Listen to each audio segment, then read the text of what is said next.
Igreja Açores, o programa com a atualidade da Diocese para ouvir ao domingo, ao meio-dia, na sua Antena 1 Açores.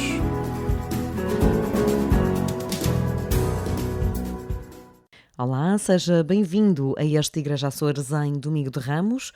O programa de hoje é diferente e bem especial. Temos 3 convidados e um espaço de debate aberto. E se Jesus viesse hoje, como seria a sua perspectiva do mundo atual? A nossa conversa com 3 excelentíssimos convidados. Arranca hoje, neste domingo, a Semana Santa, com esta celebração do Domingo de Ramos, a semana em que se celebra a paixão, a morte e a ressurreição de Jesus Cristo, tempo de acompanhar passo a passo a sua caminhada de Jesus e também uma semana de renovação espiritual dos cristãos.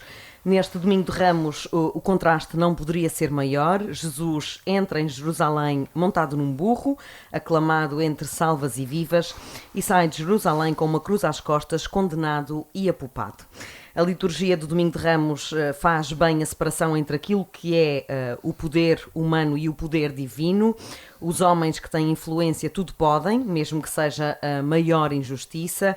Quem ama sacrifica-se e dá até a própria vida. Por amor. É a diferença entre os homens da lei do poder e dos profetas que denunciam e lutam por um mundo melhor, mais justo, mais igual, onde a vida digna é o pilar. Hoje olhamos para o mundo e vemos que ainda assim é.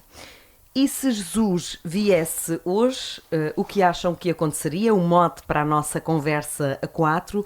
Basicamente a conversa vai ser a 3 porque os meus 3 convidados vão conversar mais entre eles e eu espero intervir o mínimo possível.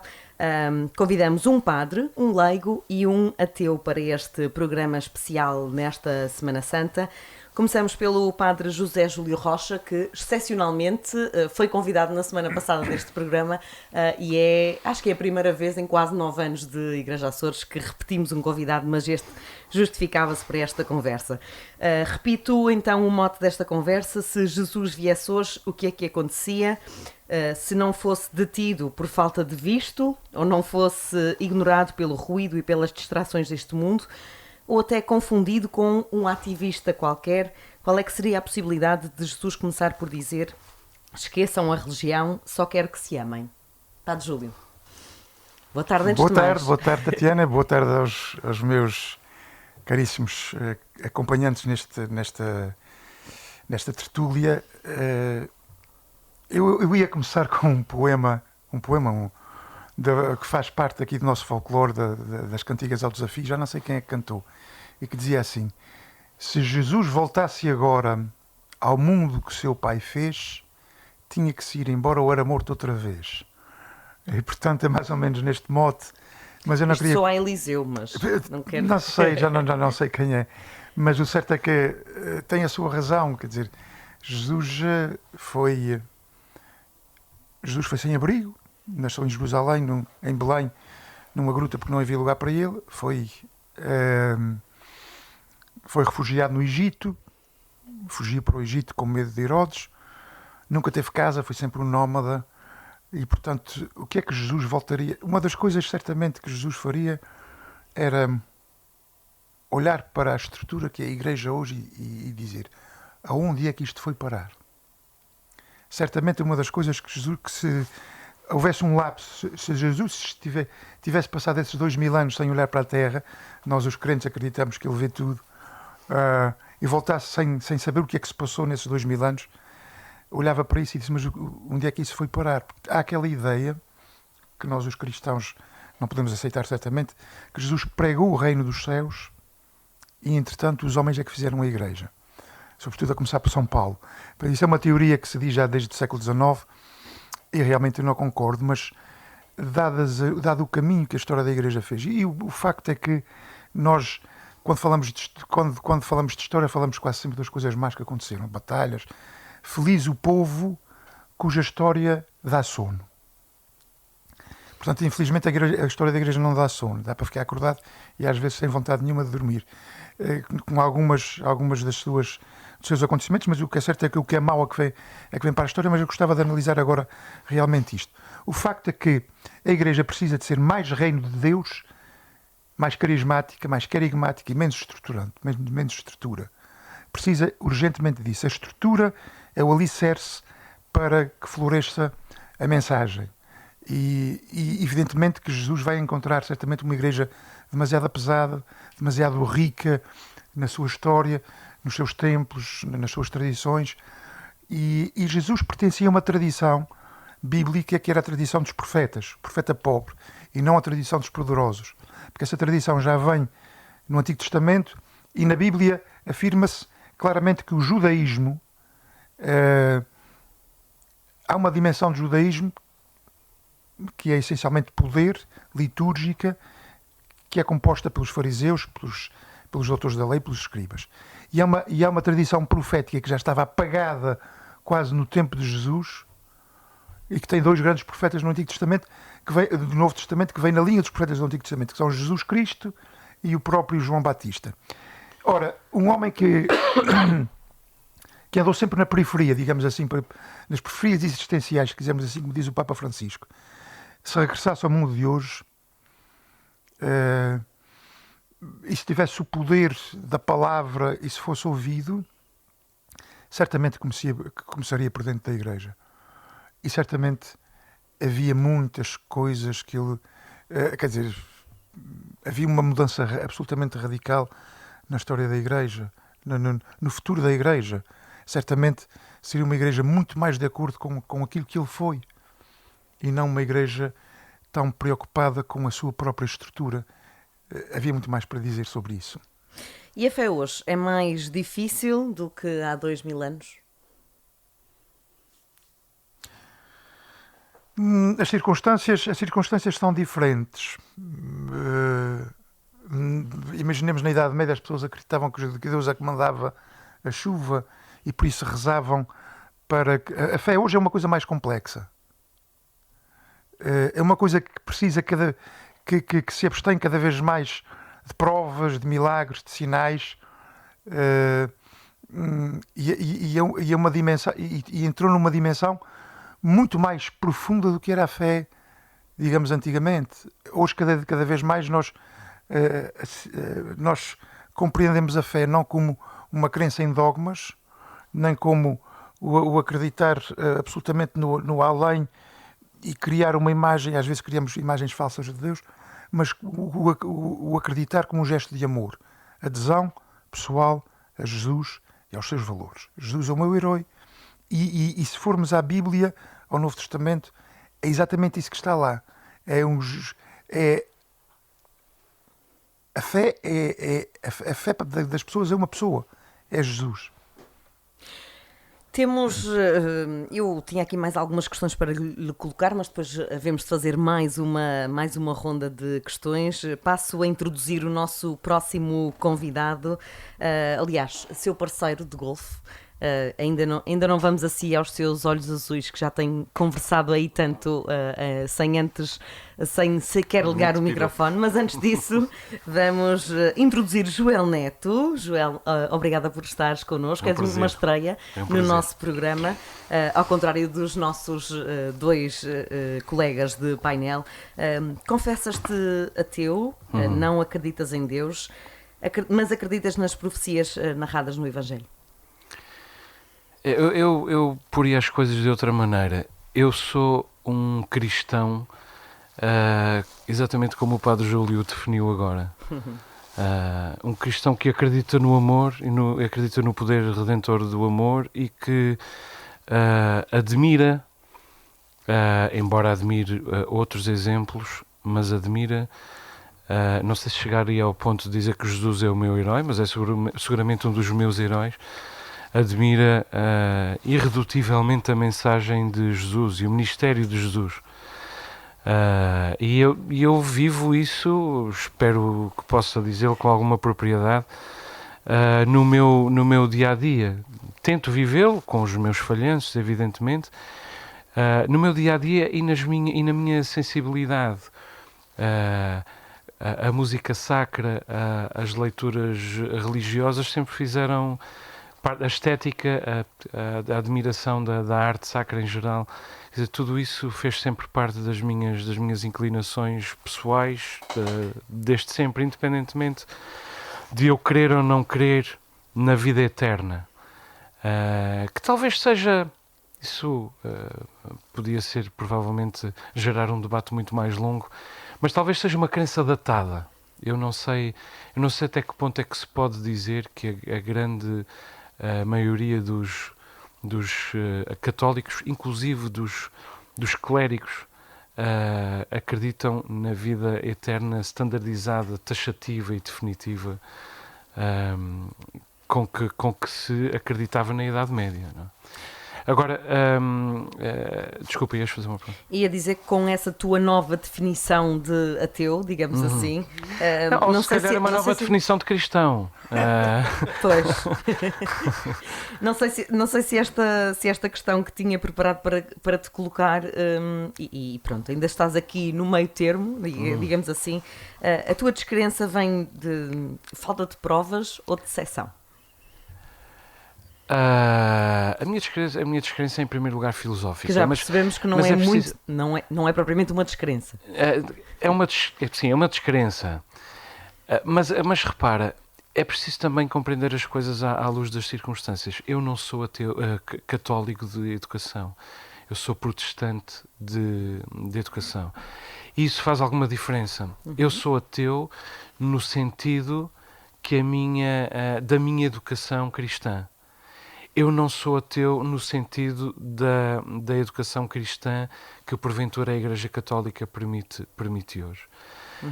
E talvez, se eu tivesse descoberto essa linguagem antes, eu me proclamasse outra coisa. Provavelmente proclamo-me ateu em resultado desse contraste com aquilo que eu fui educado para me proclamar. Nós nunca vencemos a infância. A luta contra a infância é uma coisa para toda a vida. Agora, muitas das preocupações e das inquietações que povoam o meu amigo Padre Júlio são as mesmas que me povoam a mim. Aliás, eu posso dizer-te que há seguramente poucos intelectuais, se é que há algum, na Terceira e nos Açores, de quem eu me sinto tão próximo como me sinto do Padre Júlio. E isso inclui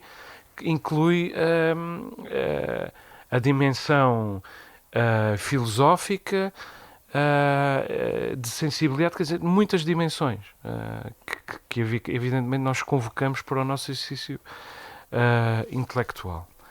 Eu não sei se devo responder ou não à mesma pergunta sobre o que é que faria Jesus se chegasse... Vamos a isso, é o mote desta conversa. É o mote desta conversa. Eu acho que é interessante pensar em como é que Jesus se faria ouvir. Porque Jesus fez-se ouvir num tempo em que as pessoas se ouviam, em que as pessoas estavam presentes fisicamente uma perante a outra, em que as pessoas se olhavam umas às outras. E isso é desde logo uma linguagem que desapareceu, quer dizer, essa linguagem existe, mas é cada vez mais residual. As pessoas hoje em dia tiram selfies, tiram fotografias a si mesmas. Elas já não olham para o outro. As pessoas hoje em dia não conversam, proclamam, constroem uma narrativa e usam as redes sociais, vivem nas redes sociais. Muitas pessoas. É evidente que não são todas as pessoas todo o tempo. Mas como é que Jesus se faria ouvir neste contexto? Os homens mais poderosos do mundo são detentores de uma rede social.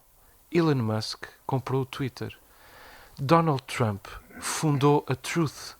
Xi Jinping é dono do TikTok. E, portanto, ninguém se faz ouvir no mundo de hoje sem ser dono de uma rede social. Ou, pelo menos, utilizador de uma rede social. Creio que todos nós quatro que aqui estamos, somos utilizadores de redes sociais.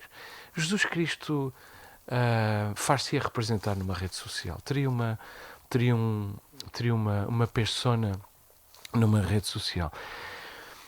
Quer dizer, com certeza que Jesus Cristo se inquietaria com a indiferença. Já no tempo dele, ele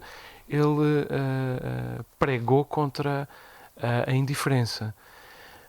Mas a indiferença cresceu dramática, exponencialmente nestes 2000 anos.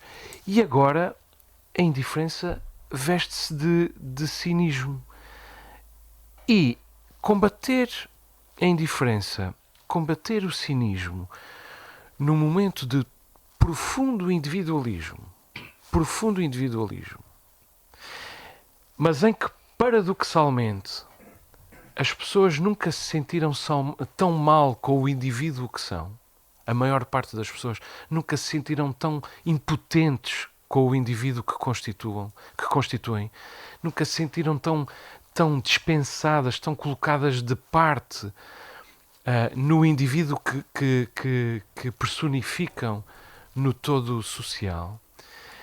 Exigiria com certeza um modo de comunicação muito mais sofisticado, muito mais retorcido do que aquele que Jesus usou há 2000 anos.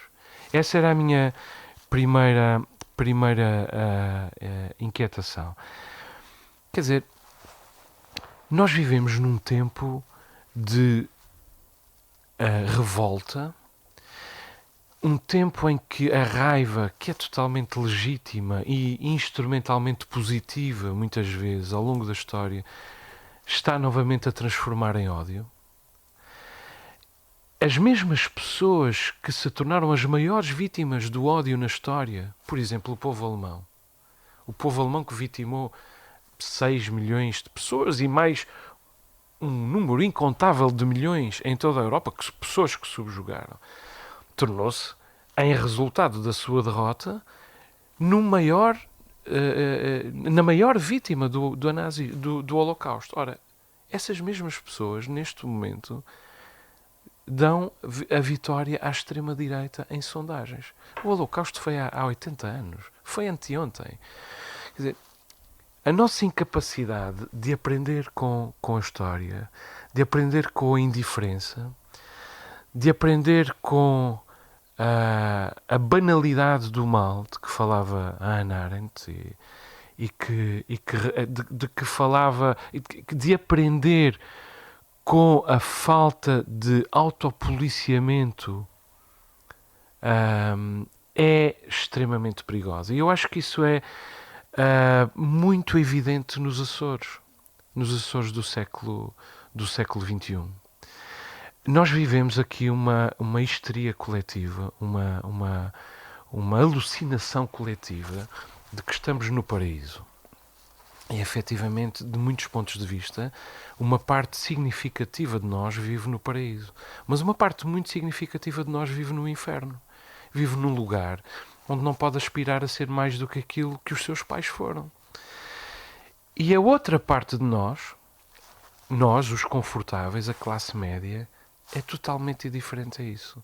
E olha para essas pessoas como aqueles que não querem trabalhar. E, portanto, nós próprios somos intérpretes de margens significativas dessa indiferença com que Jesus seguramente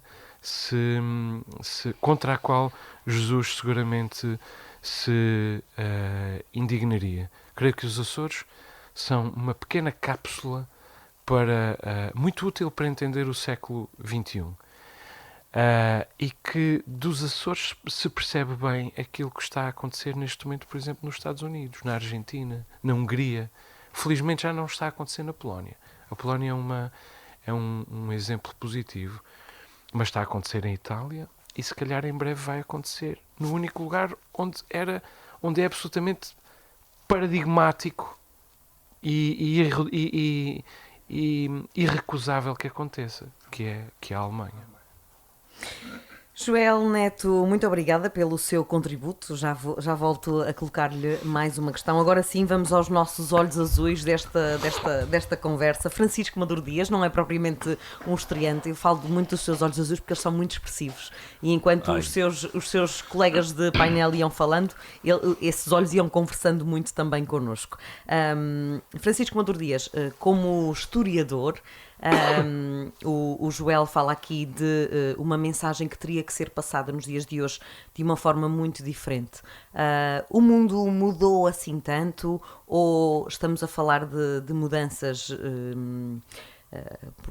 Portanto, a forma mudou, mas nós temos uma visão muito catastrofista do evoluir dos tempos. A mensagem de Jesus teria que ser assim tão alterada nos dias de hoje para chegar aos cristãos. Eu gostei muito. Boa tarde. Boa tarde. Bom dia. Mais uma vez, bem-vindo aos nossos microfones. Eu diria, eu gostei muito de ouvir os dois. E concordo muito com o que o Joel disse. A questão principal é a nossa indiferença. Ele falou nas selfies. Eu, semana passada, ouvi um programa ali interessantíssimo na rádio de uma fulana que escreveu um livro, que eu agora não me lembro o nome dele, mas ela falava de uma coisa interessantíssima, que ela dizia que os psicólogos, os pedagogos, os antropólogos, os sociólogos, toda a gente estava a chegar à conclusão de que havia algo que costumavam chamar em inglês love, que se a gente pegar para o grego é preciso ter 4 termos diferentes, porque há muitas formas de amor, mas que ela acentuava o seguinte: o ser humano, hoje em dia, segundo os psicólogos, segundo os antropólogos, segundo os sociólogos, segundo todos esses cientistas do ser humano, o ser humano está a entrar em grandes quantidades em crises existenciais, em problemas psicológicos, em depressões. E o que todos esses indivíduos chegam à conclusão é que há ela chamava amor, que é a relação com o outro, que é a única forma que eles reconheciam como capaz de ser antídoto dessas depressões. Porque, rigorosamente, vou reforçar a pergunta, a mensagem de Jesus, a quem chamavam o Cristo, não pode ser muito diferente. Nós estamos há milhares de anos a perder a unha do dedo mindinho do pé. Há uns que já não têm, mas quase toda a gente ainda tem. E isso há milhares de anos. Portanto, essas coisas acontecem. Quem estuda a história, quem estudou para a história como eu, 10 mil anos ou 5 mil anos é ontem, é há 5 segundos. O problema é como é que isso iria ser comunicado. E recebido. Eu, quando falo em comunicado, penso sempre que a comunicação implica que a pessoa se preocupe um bocadinho em saber como é que o outro vai ouvir. Emissor e receptor, sim. Porque se eu ficar no meio do deserto a largar um berro, pronto, eu posso ficar satisfeito psicologicamente, posso tirar uma selfie do meu próprio berro aqui, como dizia o Joel, mas na realidade o berro não teve efeito nenhum. Bom, se eu quiser dizer alguma coisa, eu tenho que pensar. E, de facto, ele chamou a atenção que é a maneira de comunicar naquele tempo era a palavra. O que essa pessoa dizia relativamente à solidão, porque, no fim de contas, era isso que ela dizia, era que não é apenas a rede social. É que desde a questão da proteção de dados, em que nós nos preocupamos com o nosso eu, e o que é que o outro sabe do nosso eu, portanto, o vetor, a energia, a seta está apontada para nós e para nós, não para o outro. Eu chego ao supermercado e há pessoas que me perguntam por cargas de água, que eu chego ao supermercado e a primeira coisa que faço é pegar num frasco e andar à procura da pessoa para falar. Eu incomoda-me estar num monte de prateleiras sozinho com aquelas coisas todas, eu tenho que falar com alguém. Mas eu já passei os 70. Há gente que me diz, eu não preciso de ir à agência de viagens para pedir uma viagem. Eu não preciso de ir ao banco. Eu faço clique, clac, clac e consigo. E, portanto, o que ela dizia era que não é o problema da rede social. É que todo o sistema contemporâneo das chamadas sociedades civilizadas, e a nossa bolha, porque a África não é assim, e há muitos sítios na China que não são assim, e há muitos sítios na América Latina que não são assim, e há muitos sítios mesmo nos Estados Unidos e no Canadá que não são assim, graças a Deus. O que é facto é que essa civilização tecnológica nos empurra todos para ficar cada um na sua caixinha, sem falar com o vizinho. E depois dizem-nos que nós estamos a falar com imensos vizinhos, porque esses imensos vizinhos estão todos na pantalha do telemóvel, do que é que seja. Ou seja, nós somos duplamente enganados. Somos empurrados para nós mesmos e depois dizem-nos que estamos a falar com os outros todos e os outros todos na realidade não estão lá. Porque ainda para mais, eu posso estar a mandar uma mensagem e essa mensagem só é ouvida dali a 3 horas ou no dia seguinte. Às vezes eu ponho uma coisa no Facebook, porque eu também tenho Facebook, e dali a uma semana, 15 dias, há um indivíduo que põe um gosto numa coisa que eu escrevi há 15 dias. Já me esqueci o que é. Eu vou lá ver. Que giro, ele gostou. O que é que eu quero dizer com isto? É a mensagem de amor, a mensagem de... Não é de amor, caneco. É saber o que é que nós fazemos neste planeta, o que é que somos neste planeta, o que é o planeta, estas coisas todas essenciais. É uma discussão que teria que ser passada de outra maneira.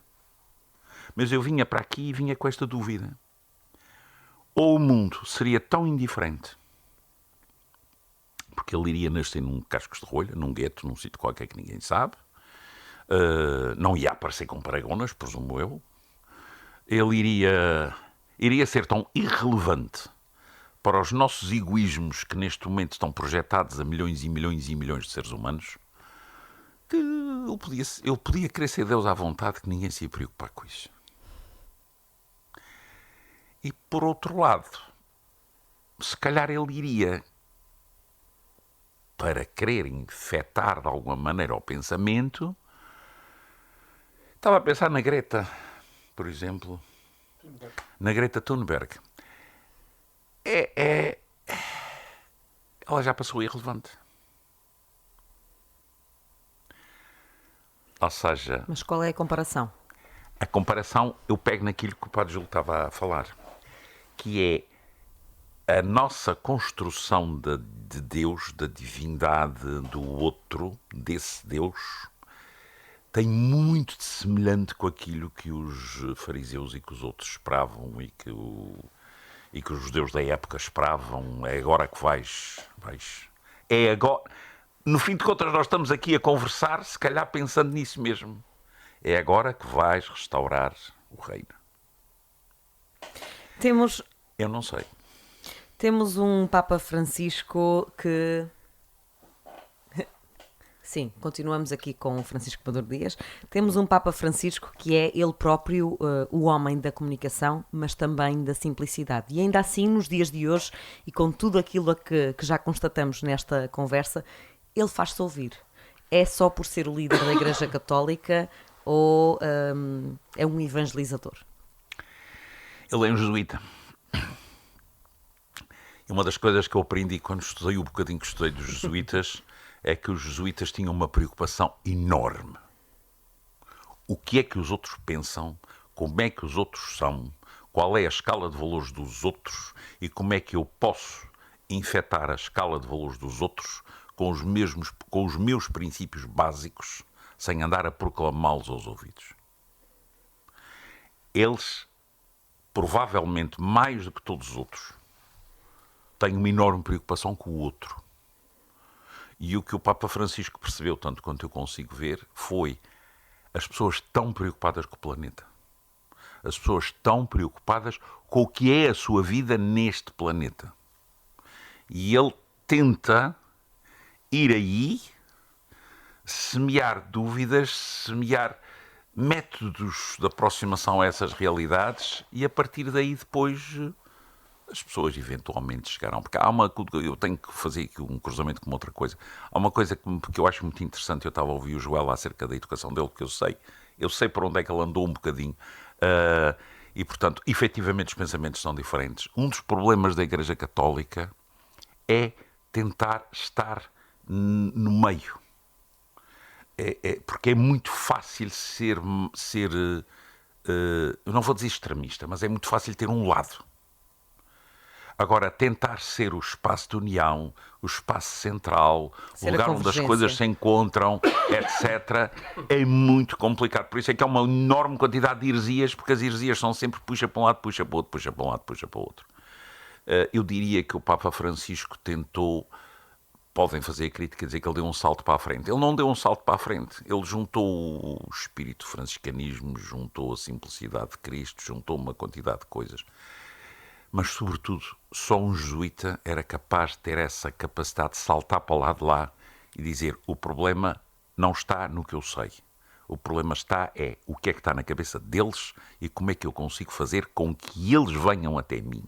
Porque não sou eu que tenho que chegar até lá. Muito obrigada, Francisco Maduro Dias. Já voltamos à última ronda. Começamos agora pelo Padre José Júlio Rocha. Padre José Júlio, se Jesus viesse hoje, entraria em Jerusalém ou preferia ir a Gaza ou a um hospital, a um campo de refugiados, por exemplo, ou quem sabe até mesmo participar aqui nesta conversa, neste estúdio? É certo que Jesus frequentava todos os lugares, jantava também nas casas dos fariseus, que eram seus amigos, ia também ao templo e às sinagogas rezar, portanto fazia uma vida normal.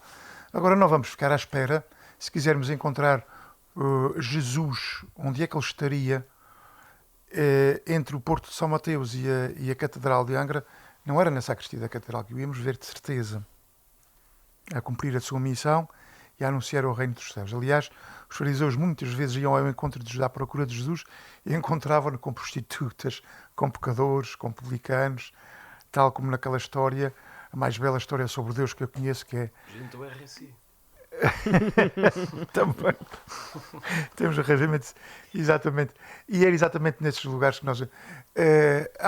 dentro de todos os episódios, há um que eu gostava de sublinhar aqui, que é o leproso. A lepra era uma condenação à morte 3 vezes. Primeiro, porque o leproso estava condenado à morte, não tinha hipótese. Segundo, porque tinha que sair do seu ambiente e ir para os barrancos, para as grutas, para fora das cidades, porque a doença era contagiosa. E terceiro, muito pior, a doença era um castigo de Deus. E, portanto, como aquela era a doença perfeita, é sinal que ele não merecia sequer a misericórdia de Deus. Portanto, o leproso no tempo de Jesus é absolutamente o grau mínimo da escala social. Aquele que passa-se por cima e não se olha para trás. O refugiado reside ninguém se podia aproximar de um leproso menos de 7 passos. E por causa de contágio, exatamente. E Jesus encontra um leproso que se ajoelha a 7 passos ou que se prosta e, se quiseres, podes-me curar. E Jesus aproxima-se dele e toca nele, diante dos discípulos, diante das pessoas que estão ali a ver, coisa que era absolutamente proibida, e ele fica proibido de entrar nas cidades durante 40 dias, na quarentena, por causa da suspeita que ele pudesse ter contraído a lepra com contacto com o leproso, e não podia, diz na Bíblia, não podia entrar nas aldeias e nas cidades. Portanto, Jesus escolheu o lugar, ou dentro das aldeias, junto dos fariseus, ou lá fora, nas periferias existenciais ou mesmo físicas, e eu não tenho dúvidas nenhumas disso. E continuando aquilo que o Dr. Maduro Dias acabava de dizer, o Papa Francisco veio ressuscitar exatamente esta imagem de Jesus. A imagem de um Jesus que está no terreno, é uma igreja que deve ser mais parecida com Jesus possível, em saída, uma igreja que prefere uma igreja suja e ferida por ter saído à procura e ao encontro, do que uma igreja em perfeitas condições, mas que não saiu a porta para fora. Portanto, entre Jesus ama todos os homens por igual. Pronto, quer dizer, Deus ama todos os homens por igual. Mas ama preferencialmente os mais frágeis. E gostava de deixar aqui uma mensagem, se calhar, provavelmente o tempo já não permite que eu fale mais nenhuma vez. Gostava de deixar mais uma mensagem. Eu desconfio cada vez mais de uma igreja que pega na Bíblia, e faz louvores a Deus, aquela igreja, uma igreja eclesiocêntrica, que tem a igreja como centro e não Jesus, mas uma igreja que despreza os pobres, uma igreja, um cristão que despreza o pobre e que considera que não considera o sofrimento dos pobres, que diz que eles não querem trabalhar e só querem não fazer nada por causa do rendimento social de inserção, para não dar outros exemplos. Eu tenho muita dificuldade em aceitar essa pessoa como cristã. Tenho muita dificuldade. Cada pessoa são as suas circunstâncias. E uma pessoa que vive num bairro social, ou que vive em qualquer lado, seja pobre ou rico, que nunca aprendeu o amor, nunca foi amada, ele nunca mais consegue suportar a vida, tem que empurrar a vida para a frente. E a nossa incompreensão disto é exatamente a selfie do Joel Neto. Eu estou a olhar para mim mesmo. Eu sou cristão e vou-me salvar a mim mesmo. Isto é o mais aberrante que podemos fazer na Igreja. E é por isso que Padre José Júlio Rocha consegue chegar-nos a todos. Joel Neto, também uma última questão para cada um. Esta é para o teu último ano, digamos assim. Imagina que Jesus entra na Lardou-se Livre e que o reconheces imediatamente. Como é que seria a tua conversa com ele? Uau. É difícil responder essa pergunta. Pelo menos já estaria na programação daquela semana. Havias de arranjar uma forma... Pelo menos do mês seguinte. Mas quer dizer, é difícil responder essa pergunta sem correr o risco de ser acusado de estar a fazer publicidade à nossa livraria. Fui eu que fiz. Foste tu que fizeste. Fui eu que pus isso. Sabes que eu acho que a utopia que se vive ali e que de alguma maneira me surpreende até a mim, porque a mim e à Marta, que a acendemos, mas não somos só nós, não fomos só nós que a fizemos, foi Angra que a fez. Aquela utopia, eu entendo que é uma utopia muito devedora eu diria que é uma utopia que Jesus Cristo que ele partilharia. Da mesma maneira como lavou os pés aos pecadores, da mesma maneira como jantou em casa de Zaqueu.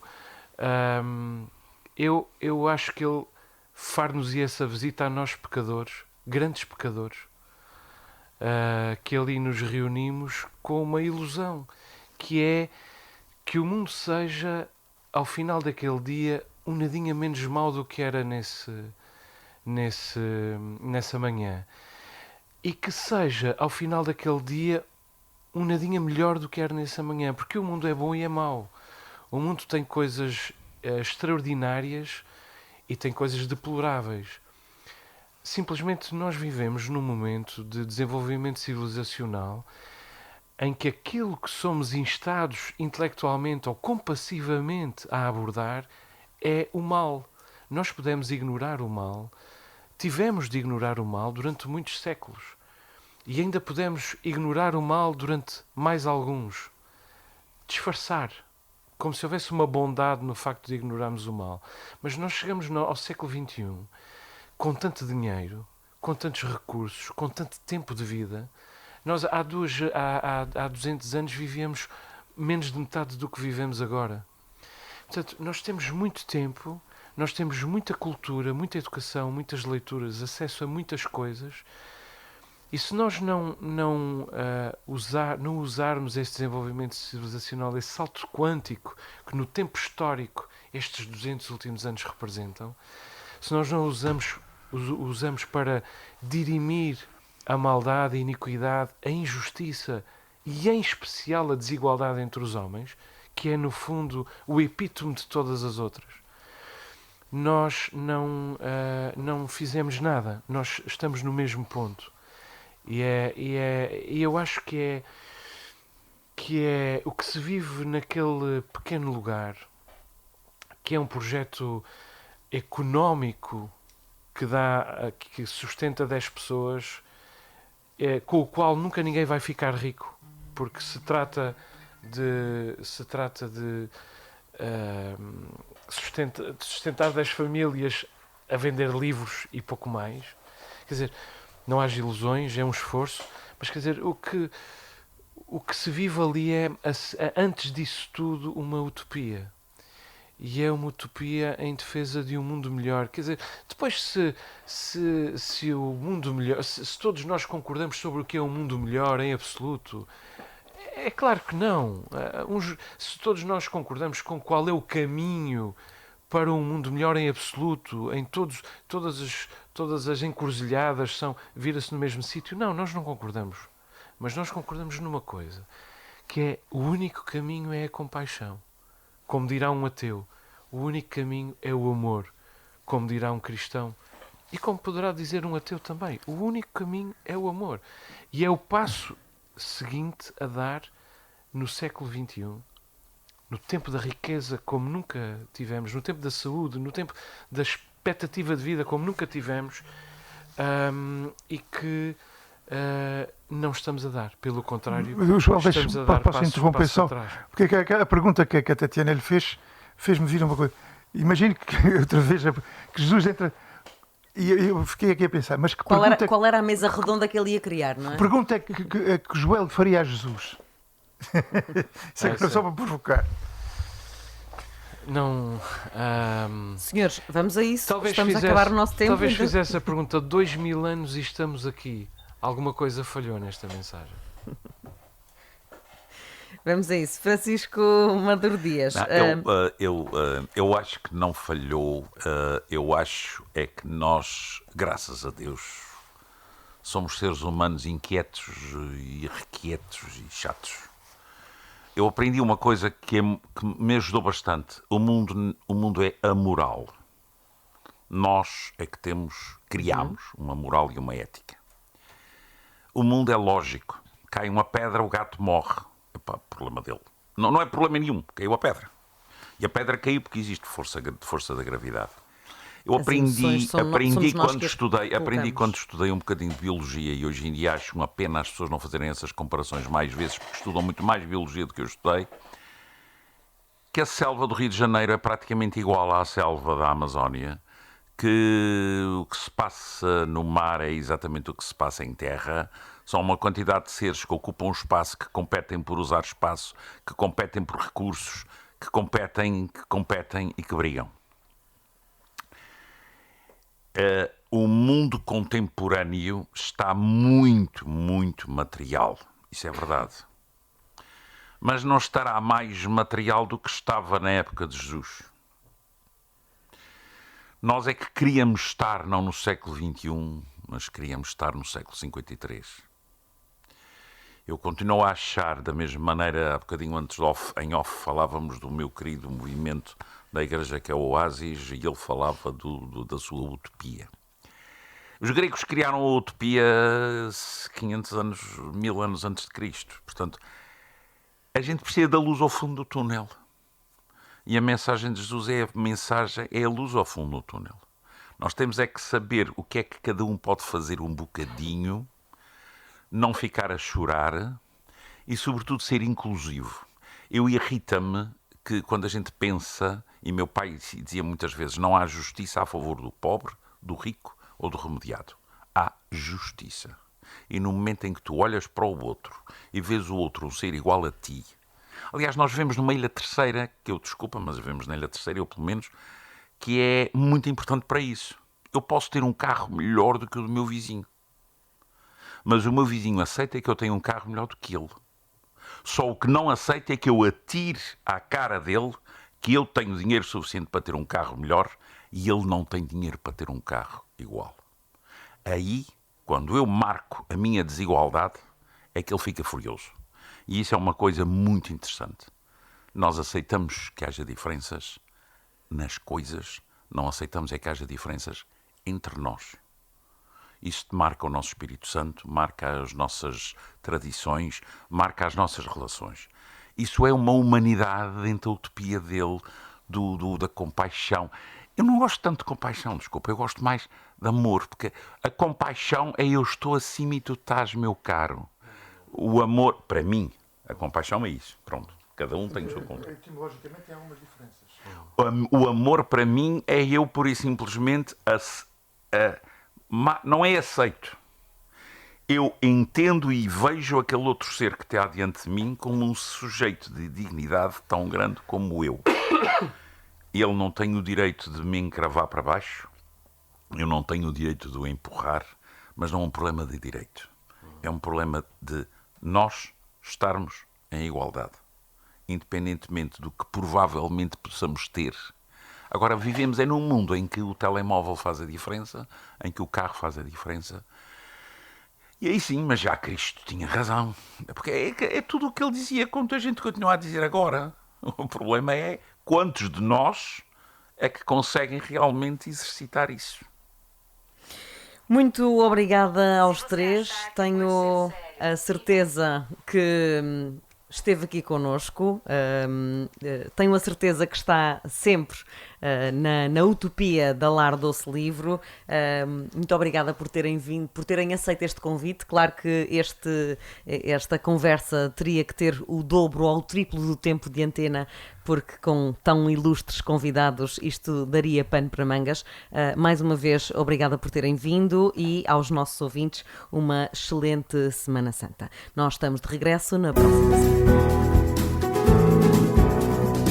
Igreja Açores, o programa com a atualidade da Diocese para ouvir ao domingo, ao meio-dia, na sua Antena 1 Açores.